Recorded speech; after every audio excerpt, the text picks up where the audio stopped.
I'd like to thank everybody for joining me today. Today, I want to talk about being able to set yourself apart from your competition and really providing a better solution for our clients.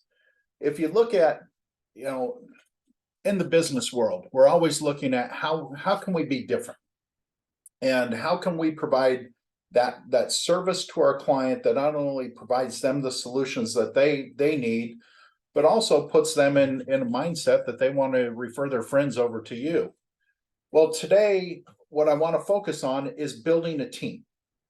And I was naive when I came out of law school and started into the estate planning world and then eventually into the financial planning world.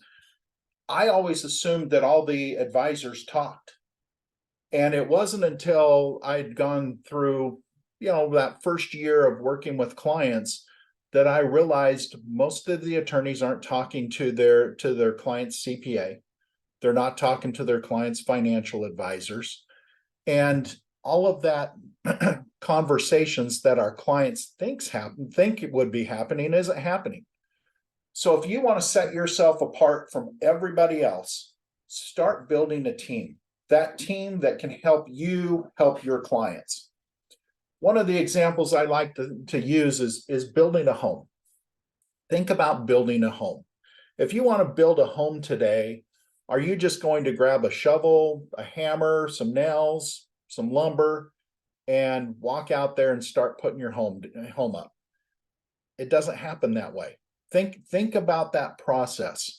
If you want a home built today, what are you going to do? Well, you're going to get a realtor and you're going to go find that perfect spot that you want to build your dream home.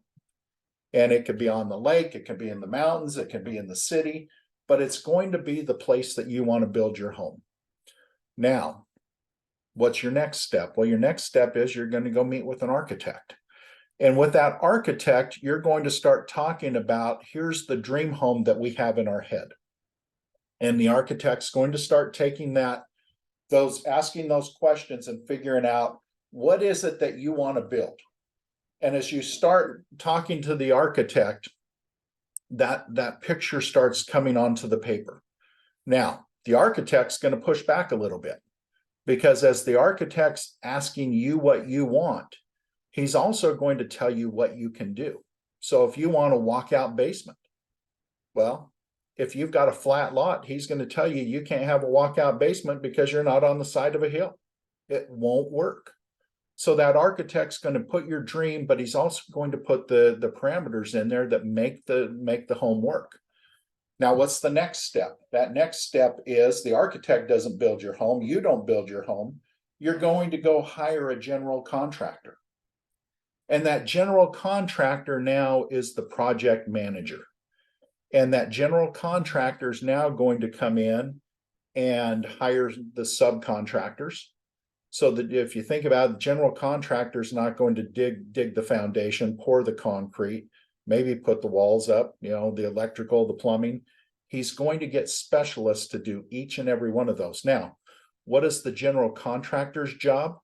Is to make sure everything on that architectural design that you've designed for your dream home is done and done right. He's going to make sure that everything's put in there. Now, he may see problems. And he may see problems that he's got to come back to you, maybe go back to the architect and have a few things fixed. But he's going to make sure your dream home's built the right way and according to your dreams and processes and goals. So as you start thinking about this, think about that process of building that dream home. Now let's take that same concept into how we work with our clients. And if we've got that team mentality, we're going to start being able to rely on our team. The next step is you need to have a process. When you think process, it's something that's repeatable, something that you can train your clients on that will show them, here's how I work on these projects. Now think about if you go to the doctor's office today. Every one of us knows if you go to the doctor today, they're going to have a process, whether it's your first time to see that doctor or it's your 20th time seeing that doctor. you've got to go deal with the receptionist, the person at that front desk. They're going to give you forms to fill out. And as soon as you have those forms to fill out, they'll say, okay, now just wait. And you've got to wait until you can go through that next door. When you go through that next door, that the nurse is going to come in and weigh you, measure you, take your blood pressure, all of those things to start verifying what you've put on your sheet and what the doctor needs to know. Then you go to the next step and you get to meet the doctor. Now the doctor doesn't just right there say, here's the solutions, here's the prescriptions I'm going to write, or whatever those are. He's going to start asking you more probing questions. He's going to ask you how you're feeling, where does it hurt, what can we do to improve your health situation. That process every doctor follows. So you start thinking about your system.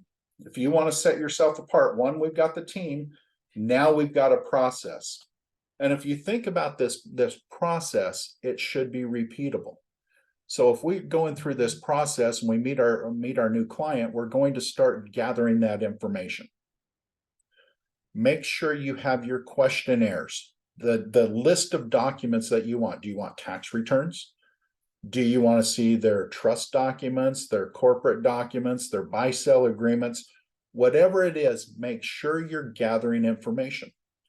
And I use this as a weed out, because if a client is not going to provide me the information, I don't think I want to work with that client. I don't think I can work with that client, because I'll never get their goals and objectives.